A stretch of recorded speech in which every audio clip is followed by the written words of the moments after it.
आकर्षण के सिद्धांत को मैं अब अमल में लाना चाहता था, देखना चाहता था कि उससे क्या फायदा होगा। और 1995 में मैंने एक चीज बनाई जिसे कहते हैं विजन बोर्ड, जिस पर अपनी चाहत की हर चीज काट कर मैं लगा देता, जैसे एक कार या एक घड़ी या मेरे सपनों का जीवन साथी। तो ये था मेरे सपनों का बोर्ड, मेरा विजन बोर्ड। तो हर रोज मैं अपने दफ्तर में बैठे बैठे उस बोर्ड को देखता और उन चीजों की मन में छवि बनाने लगता, मानो मैंने उन्हें पा लिया हो। मैं घर बदलने की तैयारी करने लगा। घर का सारा फर्नीचर, सारे बक्से एक कमरे में रखता और 5 सालों में मैंने 3 घर बदले। फिर मैं कैलिफोर्निया आया और ये घर लिया और 1 साल तक इसे रेनोवेट किया।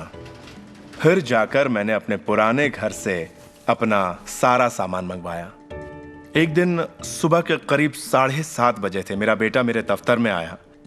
एक बक्सा जो 5 सालों से बंद पड़ा दरवाजे के पास रखा था, मेरा बेटा उस पर बैठकर पैरों से उसे बजाने लगा। तो मैंने कहा, बेटा डिस्टर्ब मत करो, मैं कुछ काम कर रहा हूँ। इन बक्सों में क्या है डैडी? इसमें मेरे विजन बोर्ड्स हैं बेटे। ये विजन बोर्ड क्या है? मैंने कहा, बेटे इन्हीं पर मैं अपने गोल्स का, अपनी मंजिलों का खाका बनाकर लगा देता हूँ, मेरी ख्वाहिशों की तस्वीर। 5 साल का नन्हा मुन्ना भला इसे क्या समझता। तो मैंने उससे कहा कि बेटे मैं तुम्हें समझाता हूँ, मैं तुम्हें दिखाता हूँ ये क्या है। और जब मैंने विजन बोर्ड को बाहर निकाला तो उसमें एक घर की तस्वीर थी, वही घर जिसके बारे में मैं 5 साल पहले सोचा करता था।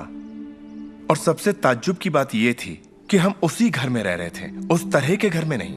मैंने अपने सपनों का घर कब खरीदा, उसे कब रेनोवेट किया, मुझे पता भी नहीं चला। फिर मैंने उस घर को देखा और मैं रोने लगा, क्योंकि ये मेरे लिए एक चमत्कार था। आप रो क्यों रहे हैं? बेटे अब मैं जान गया हूँ कि आकर्षण का सिद्धांत कैसे काम करता है। बेटे मैं समझ गया हूँ कि इच्छा शक्ति से क्या नहीं हो सकता।